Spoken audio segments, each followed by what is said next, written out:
Si vous vous considérez comme quelqu'un d'empathique, comme un empathe, est-ce que quand vous vous concentrez sur l'autre, est-ce que vous avez l'impression qu'un parent vous abandonnait physiquement ou émotionnellement? C'est ce qui se passe pour beaucoup d'entre nous. Nous avons l'impression, dans notre phase de notre vie actuelle, d'avoir été abandonnés émotionnellement ou physiquement. Et la manière dont nous prenons nos décisions par rapport à ça, c'est qu'il y a un niveau de honte. On a l'impression qu'il y a quelque chose qui ne va pas chez nous, qui ne va pas chez nous. Donc ensuite, ce que nous finissons par faire, c'est que nous essayons de nous changer. Nous essayons de changer nos propres cadres afin que nous puissions nous sentir en sécurité. Donc, être en pâte, souvent, c'est un mécanisme que nous utilisons pour répondre à nos besoins. Et répondre à nos besoins, ça peut vouloir dire que nous changeons nous-mêmes, que nous ne pouvons pas dire non lorsque quelqu'un d'autre veut que nous fassions quelque chose, lorsque nous permettons que certains comportements se produisent. Et cela est enraciné dans ce vieux schéma auquel nous sommes habitués à jouer, parce que nous ne sommes pas centrés sur nous-mêmes d'une manière saine. Le narcissisme est une autre façon d'exprimer son soi, et être quelqu'un qui cherche à plaire aux autres, ou un empathe, ou quelqu'un qui peut ressentir l'énergie des autres, eh bien, ils perdent, ils abandonnent leur propre centre de gravité pour répondre à leurs besoins. Les narcissiques, ce qu'ils font, c'est qu'ils exigent, ils manipulent émotionnellement, et ils ont différentes tactiques pour satisfaire leurs besoins. Alors que les empathes cherchent à plaire aux gens, et ils ont une certaine manière de satisfaire leurs besoins. Cela est difficile à regarder pour les empathes, car ils doivent prendre conscience de leur incapacité à dire non, et de leur désir d'être aimés par les autres. De vouloir la validation et l'approbation des autres, c'est le comportement qui nous permet d'essayer d'obtenir la satisfaction de nos besoins. Une première étape, c'est de se rendre compte que ce que nous essayons de faire dans ces moments-là, c'est d'obtenir l'approbation et la validation des autres parce que nous n'avons pas eu l'approbation et la validation de nos parents en grandissant. C'est un peu comme si nous essayions de nous trouver dans les autres. En fait, on a adopté les émotions, les actions et les façons d'être des autres, comme si nous les avions internalisées. Et nous n'avons pas réussi à trouver la différence entre qui suis-je et qui ils sont.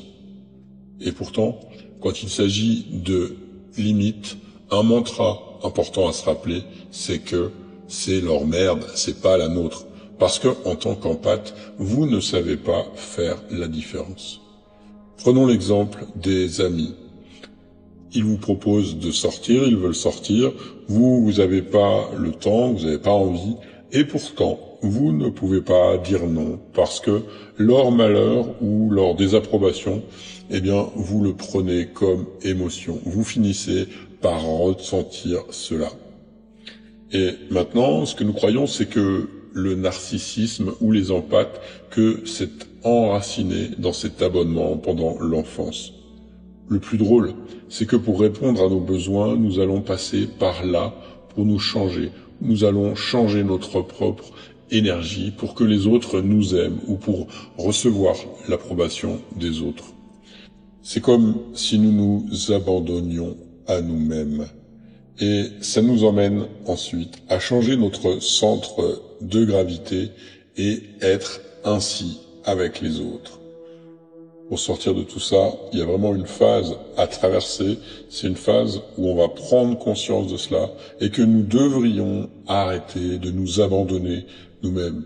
Et c'est quelque chose de difficile parce que nous allons devoir commencer à regarder et à remarquer la différence qu'il y a entre ce qui est à eux et ce qui est à nous. L'une des techniques les plus puissantes pour faire cela, c'est la technique du cadre. Est-ce que vous avez déjà entendu parler de la technique du cadre? En tant qu'empathe, nous sommes déjà tous connectés, nous sommes tous une conscience, mais il faut aussi prendre conscience que nous sommes séparés. Et à mesure que nous commençons à délimiter, à sentir la séparation entre nous et les autres, nous finissons par trouver que nous commençons à remarquer que nous pouvons maintenant prendre la responsabilité de nos propres choses et de réaliser que les choses des autres ne sont pas les nôtres. Il s'agit de trouver un équilibre entre être capable d'affirmer ses limites et d'avoir une réponse positive pour les gens, ou de se sentir à l'aise pour faire cela. Et il y a une phase par laquelle vous pouvez passer quand vous commencez à fixer des limites, c'est que vous allez vous sentir presque coupable de fixer des limites. Et vous résistez presque, vous avez pas envie. Les personnes qui cherchent à plaire, elles ont tendance à avoir du mal à entrer dans la tension, peut-être le conflit. Et pour ceux d'entre nous qui se considèrent comme empathes ou qui cherchent à plaire, qu'est-ce qui se passerait si nous disions quelque chose à quelqu'un, si nous exprimions notre opinion, qu'il y a une tension, et cela nous ferait probablement un peu peur. Mais rappelez-vous que les limites sont internes, les limites sont à l'intérieur de vous. Au début, nous avons commencé à puiser dans les limites. C'est comme si nous allons fixer toutes ces limites, nous allons dire aux gens que nous ne pouvons pas faire ceci ou cela, quand nous dirions normalement oui, quand nous ne le voulions pas. Alors, sans doute qu'il va falloir que vous commenciez à faire cela lentement. Et c'est vraiment un défi. Parce que vous avez tellement entraîné les personnes autour de vous à votre réponse qui s'attendent toujours à un certain type de réponse. Si 40 fois quelqu'un vous demande, si un ami vous demande de faire quelque chose et que vous vous êtes sacrifié et que vous avez dit oui 40 fois et que la fois où vous dites non, ils vont vous demander mais qu'est-ce qui se passe? C'est comme s'il y avait une rupture dans cette identité. Les narcissiques, eux, ils feront tout ce qu'ils peuvent pour satisfaire leurs besoins. Et parfois, les empathes feront la même chose. C'est juste que la manière dont les narcissiques et les empathes satisfont leurs besoins ne sont pas les mêmes. Les narcissiques imposent aux autres et ils exigent, ils font peut-être de manière plus agressive, alors que les empathes ne sont pas aussi agressives et le font en donnant pour obtenir. Et c'est pourquoi les empathes ont tant de mal à recevoir. Alors que les narcissiques, ou les personnes qui ont ce schéma énergétique fort, eh bien, ils n'ont aucun problème à recevoir. En fait, ils pourraient même s'y attendre. Donc la clé de cela, c'est que nous devons arrêter de nous abandonner nous-mêmes. Nous devons commencer à nous demander ce que nous voulons. Nous devons regarder la honte que nous avions. La honte, nous nous sentons indignes, nous nous sentons comme s'il y avait quelque chose qui n'allait pas chez nous, nous nous sentons comme si nous n'avions pas assez de valeur. Et nous pensons, les empathes, les gens qui cherchent à plaire, ont tendance à essayer de cacher leur vulnérabilité.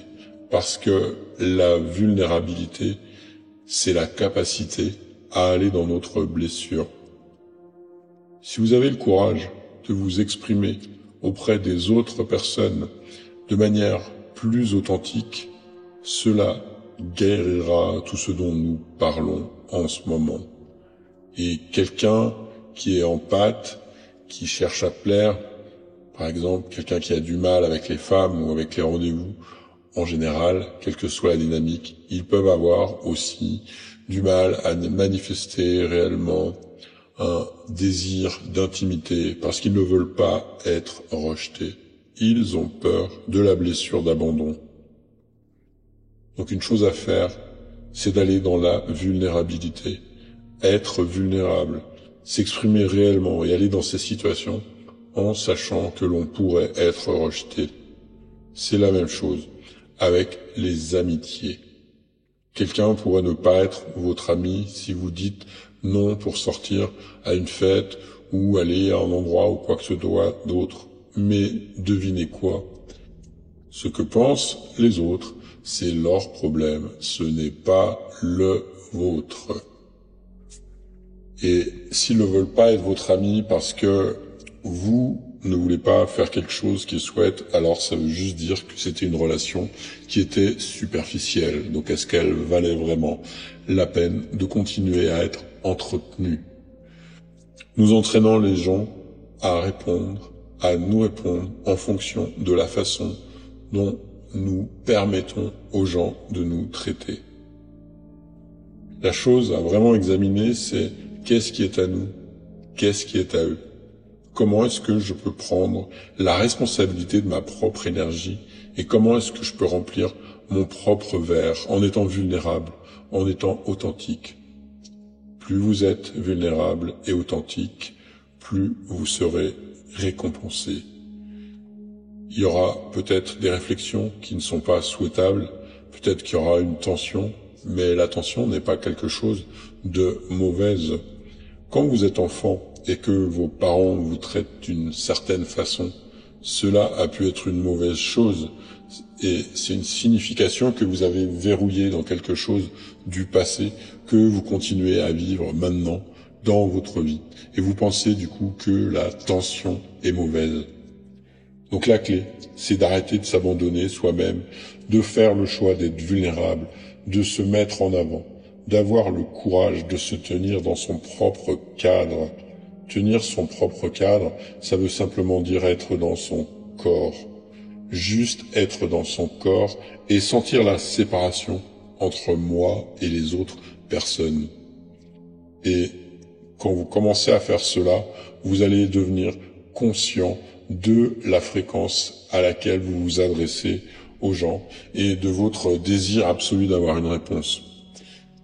Ce qui est typique chez les empathes, c'est quand, par exemple, ils disent bonjour à des gens, quand ils croisent des gens à une fête ou dans un endroit, ils leur disent bonjour et c'est comme s'ils attendaient vraiment une réponse et quand les gens ne répondent pas, ils se sentent blessés.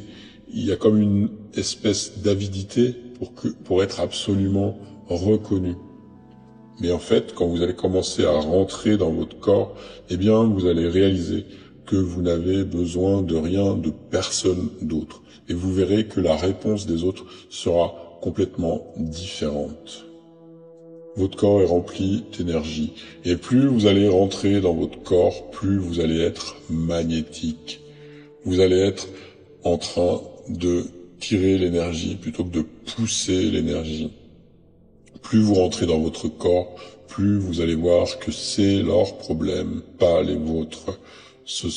Il y a vos trucs et il y a les trucs des vôtres.